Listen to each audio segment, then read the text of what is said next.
Nolan Wells' case is falling apart because of the legal team hired to protect the friends. Here is what I mean. They sent a 19-page defamation letter to protect the friends.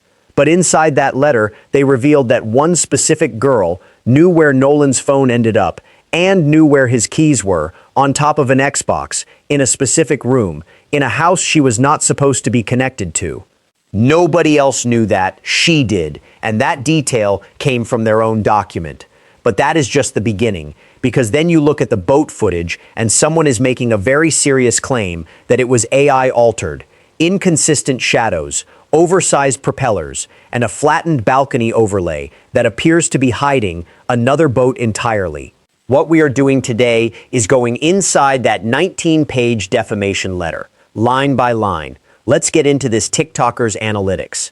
And we're going to come back to this boat video in just a minute. But first, we're going to back it up to this defamation letter that the lawyers sent. Because something stuck out to me and I haven't been able to get it off my mind. Because according to the lawyer's own letter, on the night of July 3rd, about 15 to 20 people spent the night at Jax's house, right? And according to this, he said that Nolan slept in Jax's bed and Jax found another place to sleep. Now, 15 to 20 people, that's a lot of people spending the night at one house. I know they got big houses up in here, but that's still a lot. So why, out of all the people there, did he let Nolan sleep in his bed? Now, I know it's been a long time since I've been a teenager, but I remember sleeping in my friends' beds if I wasn't sleeping alone. And that got me thinking about the whole phone and keys debacle, because it was a female friend that was sent to retrieve the phone from Wyatt's truck. Then when they went back looking for the keys, and Jax was unable to immediately locate them because Nolan hadn't told Jax where he left them, another individual who was with Elmore, the father,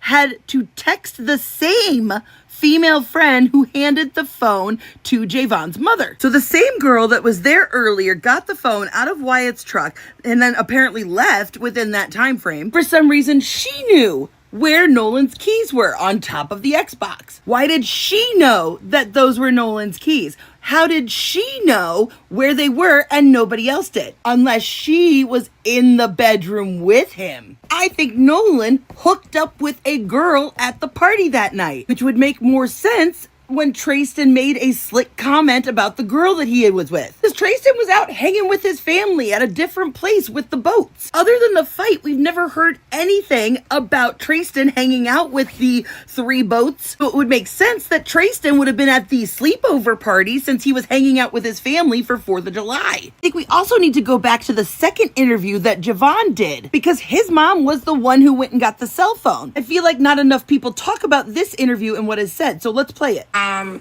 Were your boys? I said, well, Javon is with his girlfriend. Okay, so Javon was with his girlfriend. Let's not forget that the Horn Island boys said that Javon left his phone on the boat with them and they had to give it back to him later. So when did those boys see Javon? Because remember when Morgan said that somebody that he knew called him on Snapchat? Well, at this point, really the only person that knows that Nolan is missing is Javon and all of them. Remember how they said they were being all hostile? Well, maybe it had something to do with the fact that Warren had now sent two addresses that were not the address that they were at, and then put it into context with what Javon's mother said next. That's when we started checking the phone.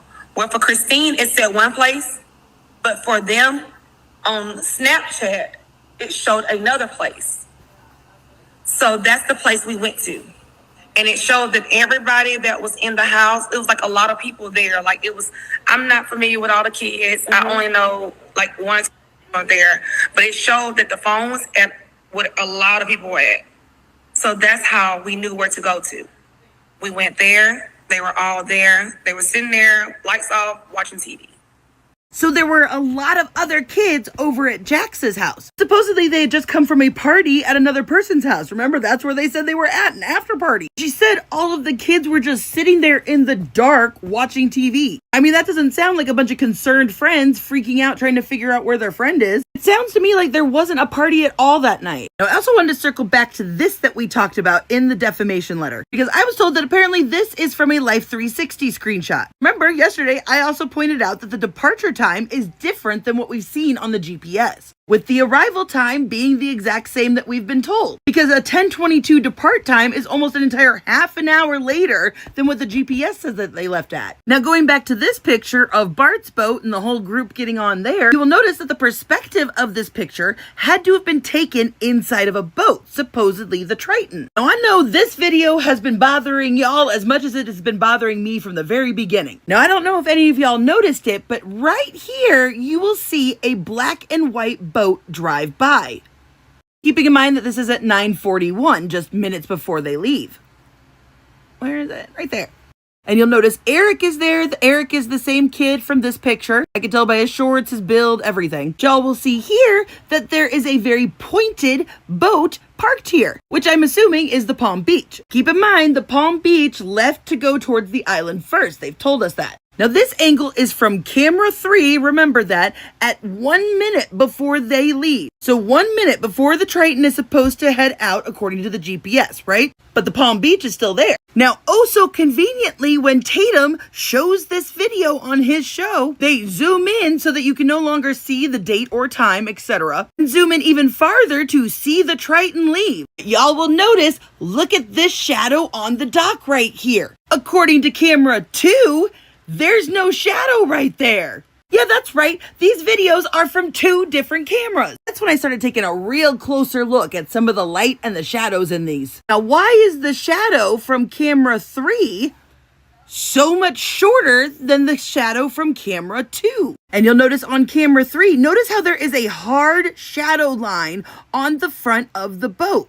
It goes from real bright to real dark. And yet you'll notice from this camera's perspective, oh look, there's no hard shadow line. And then that's when I noticed how far this juts out. Like this was Tatum live there from the balcony, same balcony we see here in camera 3. And yet here in camera 4, suddenly there's a huge overlay. And I realized that the perspective here doesn't make sense. Because look, this would not go back farther than the closest point to the camera. Like this would not outstretch this far. It would go back like almost like at an angle here. Like in the same way the roof goes back that way, this would go back that way because it's farther away from the camera. And look how flat it is. It is straight across flat. You can clearly see it is not that flat on that side. It's like for some reason they extended this so that we couldn't see this boat. Now mind you, look at the top of this boat from the angle of the balcony camera. Yet look how much farther this boat is down when Tatum is there. I mean, the boat is still clearly here, still clearly suspended. And mind you, those suspensions don't change. The boat won't change positions. It'll always be suspended in the same place. And you'll also notice this part right here with the black stripey stuff, for some reason doesn't show up on this video, even though we can see all these roof tiles clear as day. We can see the wood grain in this pole. And then I noticed, have y'all seen this comically oversized propellers? Because there's 2 of them. There are 2 propellers in the back and they are massive in comparison. I mean, seriously, this was the size of them when Tatum went there. I mean, look, these ones are the size of the chair. I think y'all get what I'm saying at this point, that this was clearly an AI video. But why? Why were they covering up this part of the dock? I think it's pretty clear that they AI altered this boat to be higher up in the air because, you know, the Garmin would be scraping the top of this thing. They digitally altered it to cover up the boat back there. Look really closely, you can see the blue cooler that was on the Triton all day. So why would they need to cover up that boat? Going back to where I started. Now, if at 9:54 is when the Triton supposedly left and the Palm Beach is still in this position, then how the fuck could the Triton have taken this picture from the dock? Obviously, it's not somebody standing on the dock because you can see the little pole in the corner. And all of this just supports my theory from yesterday that the Palm Beach GPS data was the one that we were looking at. Because if the Triton is supposedly leaving within the next minute and the Palm Beach is there, then Bart's boat couldn't have been there and being loaded up. If the Palm Beach actually left half an hour later, that would explain the sudden appearance of these shadows. All these people have to fucking do to shut up the entire internet is to release the security cam footage from when they arrived home that night. That's all they have to do. They don't have to do 9 interviews. They don't have to hire a defamation lawyer. Release the damn security tapes. Oh, let me guess, they malfunctioned, didn't they? Attorney J. Tyler Cox, who represents three of Wells's friends, brought in prominent defamation lawyer Edward Andrew Paltzik to help address what the legal team describes as false and damaging claims circulating online. Paltzik has previously represented President Donald Trump in several high-profile media-related legal disputes involving organizations including CBS, Paramount, the New York Times, and the BBC. So this is not a small hire. This is not some local attorney trying to manage a news cycle. This is a deliberate, strategic escalation. The families, according to reporting, were done leaving their names at the mercy of the online mob. Understood. But here is what happens when you go on offense. When you hire that level of firepower, you have to justify it. And to justify a defamation claim, you have to itemize exactly what was said and exactly why it is false. And that means putting your version of events, your explanation, your account of where Nolan's phone was, who had it, how it moved, and where his keys were, all of that goes into a legal document, a document that is now public. The 19-page letter demands an apology and alleges Sharpton made defamatory statements about three, quote, completely innocent young men, Morgan Seymour, Jax Pitalo, and Warren Hudson. 1. The attorneys allege Sharpton falsely implied the three young men were involved in Wells's death, withheld or altered his phone, concealed his keys, or obstructed the investigation. Those are the claims they want walked back. Fine. But here is where it gets complicated. Because to prove those claims are false, they have to explain the phone. They have to explain the keys. And the explanation they offered opens a door I don't think they intended to open. According to what has been reported from the contents of that defamation letter, Wells left his phone on the boat and his parents tracked it back to a friend's house after they returned from the trip to Mississippi's Barrier Islands. That part most people already know. But here is what the letter adds. The phone apparently moved from the boat to Wyatt's truck and was later retrieved from that truck by a female friend, who then gave it to the mother of another friend. Now read that again slowly. The phone left the island on a boat. It ended up in someone's truck. A specific girl retrieved it from that truck. And that same girl, according to what has been reported from this letter, also knew exactly where Nolan's keys were, on top of an Xbox, in Jax's room. A detail that, according to the transcript analysis circulating online, no one else seemed to know. Now, I want to be precise here. We are not saying she did anything wrong. We are not making accusations. What we are saying is that one person apparently had knowledge of where the phone ended up and had knowledge of where the keys were in a specific room, in a specific place, on top of a specific gaming console. That is an extraordinary amount of specific knowledge for someone who was not supposed to be at the center of this. And that detail came out because of their own legal letter. Think about the mechanics of that for a second. Now, there is a second layer here, and this one involves a girl on the island. The letter presents their account of the trip, that Wells traveled to Horn Island as part of a 30-person boating party before Hudson, Pitalo, and Seymour left with others while Wells stayed behind. But according to Cajun Navy Incident Commander Josh Gill, who made a public video statement about his involvement in the search, Wells was seen with a young lady on the island prior to his disappearance. That young lady's mother, Gracie McCormack, confirmed via Facebook that her daughter, Katie McCormack, was with Nolan Wells that night. Now, this raises a possibility the transcript specifically calls out, that Nolan was romantically involved with someone at the party.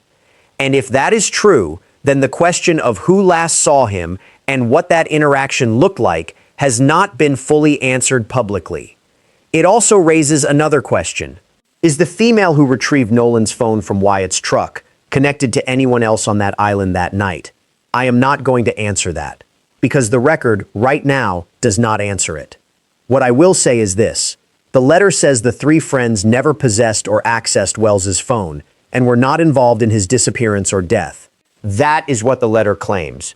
But by explaining how the phone moved, they have introduced a chain of custody that nobody had publicly mapped before. And the starting point of that chain is a young woman whose relationship to all of this has not been fully explained. Now let's talk about the video. Because the GPS discrepancy and what allegedly appears in the boat footage is where this case gets technically complicated in a way that matters. According to the online transcript analysis, there is a 10:22 p.m. departure time shown on a Life 360 screenshot and a significantly earlier departure time shown on the Garmin GPS. Those two numbers do not match, and when departure times do not match, the question becomes which one is accurate and which one, if either, was captured after something was changed. That is not a conclusion. That is a question the investigation has to answer. But it gets layered, because beyond the GPS discrepancy, the analysis also points to the boat footage itself. Specifically, the claim is that the Palm Beach boat appears to still be docked, at a time when the Triton was supposedly already leaving. If that is accurate, the official sequencing of who left when does not hold up visually. And then there is the AI alteration allegation. The analysis points to what it describes as oversized propellers, inconsistent shadows between camera 2 and camera 3, and a flattened balcony overlay that appears, according to the analysis, to be concealing another boat in the background. Now, I want to be careful here. Visual analysis of surveillance footage, shared online, is not the same as a forensic expert testifying under oath. These are observations, not conclusions. But here is what makes them worth taking seriously. Ben Crump's legal team has said forensic audio specialists are reviewing the complete sea tow emergency call from July 4th, while ocean engineering experts are examining additional evidence. So the family's legal team is not relying on online analysis alone, they are bringing in specialists. And those specialists are reviewing the same evidence that is currently being withheld from the public. District Attorney Angel Myers McElrath has stated that key pieces of evidence, including the autopsy, will not be publicly disclosed until after being presented to the grand jury, to ensure the integrity of the legal process. Which means the full picture of what that evidence shows is not something any of us can access right now. What we can say is that the family's side has commissioned its own independent autopsy, and the cause of death has not yet been officially determined. That is where we are. But here is the thing about the defamation letter that keeps pulling me back. Sharpton responded to the letter by saying, and I'm quoting directly, "I welcome the lawsuit and will have my attorneys be in touch with theirs to arrange for them to serve me so we can get in court." He welcomed it. Think about what that means for a moment. A man with decades of civil rights litigation experience, a man who has been in legal battles his entire career, looked at that 19-page letter and said, "Come find me." That is not the response of someone who believes the letter is airtight. That is the response of someone who believes the letter is going to help him more than it helps them. And now we are about to get to the part of this that I think is the most important question in this entire case. Not who had the phone, not what the GPS says, not even what the boat footage shows. The question is this: who is the girl who knew where everything was, and what is her full relationship to the people in that house? Because right now, that answer is sitting inside a 19-page defamation letter written by the very lawyers trying to close this case down. We will be right back on the other side of that question. Now, here is where the expert voice enters the room, and I want you to pay close attention to this, because a former FBI agent, someone who has spent a career reading crime scenes, reviewed what is publicly available in this case, and his assessment was this, quote, "When you add it all together, what we see publicly seems to be an accident." Write that down, because that is not a prosecutor, that is not the DA, that is a former federal agent looking at the public record and calling it an accident. Now ask yourself, if the public record is enough for an experienced FBI agent to say accident, what does the private record say? What is inside the evidence that the DA has refused to release? Because here is what we know about the autopsy. The state medical examiner's autopsy report, the first of two, is now complete. The results have not been made public, and the reason they are not public is deliberate. District Attorney Angel Myers McElrath has stated key pieces of evidence regarding the case, including the autopsy, would not be publicly disclosed until after being presented to the grand jury to ensure the integrity of the legal process. That is a legitimate legal decision. That is how this process is supposed to work. But here is the tension. When the DA goes silent and the defense team's lawyer goes loud, the only version of events that reaches the public is the one written in a defamation letter. Think about what that means. The family commissioned a second autopsy. Their independent medical examiner found the cause and manner of death were undetermined pending investigation. The independent medical examiner was not able to inspect Wells's throat and larynx, noting they may have been kept for additional investigation. His throat and larynx, kept separately, and the cause of death, undetermined.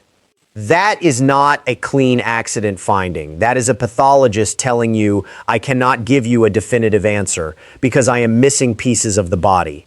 Ben Crump's legal team said forensic audio specialists are reviewing the complete CETO emergency call from July 4, while ocean engineering experts are examining something else entirely. Something that has not gotten enough attention. Ocean engineering experts are examining how Wells's body ultimately came to be recovered near the northwestern tip of Horn Island. We want to know how is that possible with the oceanic tides, Crump said. A letter shared with news outlets suggests that the phone has yet to be examined by either Wells's attorneys or law enforcement. The phone, the same phone that traveled from a boat to a truck to a girl's hands to someone else's mother, has not yet been forensically examined by anyone. And the family's forensic pathologist has yet to review other case materials. Initial findings were inconclusive, and Crump has previously claimed that body parts were missing following the state autopsy. Notice this, every single expert on the family's side is running into a wall of incomplete information. Missing phone data, missing tissue, missing time on a GPS record, and a boat video that, according to the online analysis, may not be showing us everything that was there. Whether that amounts to obstruction or whether it amounts to a disorganized chain of custody in a chaotic investigation is something only the grand jury will be positioned to determine. But let me tell you what an experienced prosecutor would say about walking into that room. The separate the questions frame applies here directly. Whether Nolan drowned is one question. Whether someone knew he was in danger and left anyway is a completely different question. And whether evidence was moved, hidden, or altered after the fact is a third question entirely. Right now, only none of those three have been formally answered, and the grand jury is going to have to answer all of them. That is where we are. But then something happened that shifted the energy of this entire case. And it started not in Mississippi, but on national television. The case drew national attention after sports commentator Stephen A. Smith pushed for answers during a televised interview on News Nation. And once that happened, the Congressional Black Caucus moved. National congressional leaders pushed for federal oversight as local law enforcement continues investigating. The Congressional Black Caucus issued a letter to the U.S. Attorney General Todd Blanche and FBI Director Kash Patel calling for a federal review of the case. Chair of the caucus, Representative Yvette D. Clarke of New York, wrote that the scant information from local investigators has her and other members of the caucus concerned. That is a sitting member of Congress going directly to the FBI director and saying, "We do not trust what is happening here." Now, to be fair, Mississippi Governor Tate Reeves criticized Ben Crump on social media for his statements concerning the investigation and reiterated his confidence in the integrity of the investigation by the Jackson County Sheriff's Office and the Mississippi Department of Public Safety. Allegations of misconduct have been denied by public officials, and Crump's involvement has been criticized by some officials, pundits, and by at least one of Wells's friends and another friend's father. So the official position, from the state level all the way down, is that this investigation is being handled correctly. And the DA has said as much. Directly, District Attorney McElrath said, "My obligation and commitment is to present the grand jury with all the evidence collected in this case in order for them to reach a decision based on a thorough investigation, complete evidence presentation, the actual truth, and an understanding of the law." That is a strong statement. That is a DA putting her name on the integrity of this process. But notice what the DA also said when the public pressure started mounting. With all of the public pressure being placed on my office, filling the void would only serve to get the pressure off of me. Nolan deserves better. Nolan deserves better. Those are three words that cut through everything else, because whatever side of this case you sit on, you cannot argue with that sentence. Now, let's talk about what the online analysis and the defamation letter specifically have exposed about this case falling apart from the inside. Remember what I told you in the beginning. The letter was written to stop the bleeding, to push back against what the legal team called false and damaging claims. But by putting the phone's chain of custody on paper, by explaining how the keys were found, by naming the girl who retrieved the phone, and by describing her knowledge of Nolan's belongings in specific detail, they handed the family's attorneys a roadmap. Crump pointed to conflicting accounts about Wells' final movements, saying investigators must reconcile those differences. According to Crump, a young woman who was talking to Nolan says he was going back to get on the boat with his friends. But Wells's friends insist that Wells was going to stay and talk to the young woman. One of them is telling the truth, one of them is not, and someone has to get to the bottom of it. That is not internet speculation. That is Ben Crump, in public, identifying a direct contradiction between what the girl said and what the friends said about the last moment anyone saw Nolan Wells alive. Does that look like panic? Or does that look like two different stories that were never reconciled because no one sat them both down in the same room? And now that the defamation letter has confirmed that this same female had knowledge of where the phone was and where the keys were, the question of whether she was fully interviewed or whether her account has been fully tested becomes significantly more urgent. A newly completed independent analytical review of photographs, videos, GPS coordinates, and witness accounts concludes that the available evidence still leaves a material gap in the timeline between Wells's last independently corroborated sighting and the reported departure of the boat.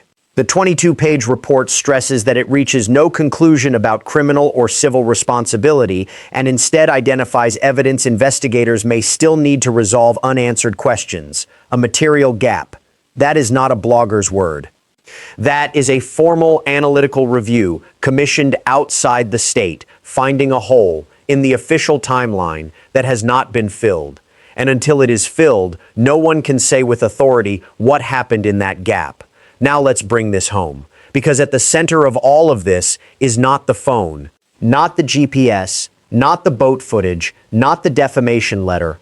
At the center of this is a family. Wells's mother, Christine Wansley, looked to the sky several times as lawyers spoke at a press conference to hold back tears. When she spoke, she said this was not how she wanted the world to know her son. Wansley said they had taught him about history, but he was a peacemaker who didn't like division and wanted everyone to be included. A peacemaker who didn't like division, who wanted everyone to be included. He went to a 4th of July party with his friends, and he did not come home. His mother said through tears, "We just want to know what happened." And Crump called for a thorough investigation, saying to law enforcement, they want to know that you have not taken the path of least resistance. Not the path of least resistance. That is what this family is asking for. Not a predetermined verdict, not a conviction before a trial, a process that works as hard for their son as it would work for anyone else's. Now, here is exactly where things stand legally, right now. Once local authorities complete their investigation, the case materials, including the state medical examiner's completed autopsy report, will be presented to a grand jury, which will decide whether Wells's death involved a crime. The Jackson County District Attorney's Office has previously said convening a grand jury does not mean there is any criminality, and is standard procedure for most unnatural or suspicious deaths in the county. No one has been charged, no one has been arrested. The cause of death has not been officially determined. Attorney Eric Hertz told NPR he believes the case could go before a grand jury in just under 30 days, and that estimate was made approximately 2 weeks ago, which means, right now, we may be days away from the grand jury convening. The grand jury will see the autopsy results. The grand jury will see the GPS records. The grand jury will hear from witnesses. And the grand jury will decide whether what happened on Horn Island on the 4th of July rises to the level of a crime. That is the next moment that matters. In August, the knockup joined the legal team for the family. So the family is not walking into this alone. They have Ben Crump. They have the NOP. They have forensic experts and ocean engineers and audio specialists, all reviewing evidence the public cannot see. And on the other side, they have a defamation letter written by one of the most expensive legal teams in the country that may have told us more than it was supposed to. Nolan Wells was 18 years old. He was a student athlete from Ocean Springs. He was a peacemaker. His mother said he wanted everyone to be included. And the last question this case leaves us with is the same one it started with. Not who had the phone, not what the GPS shows. The question is this.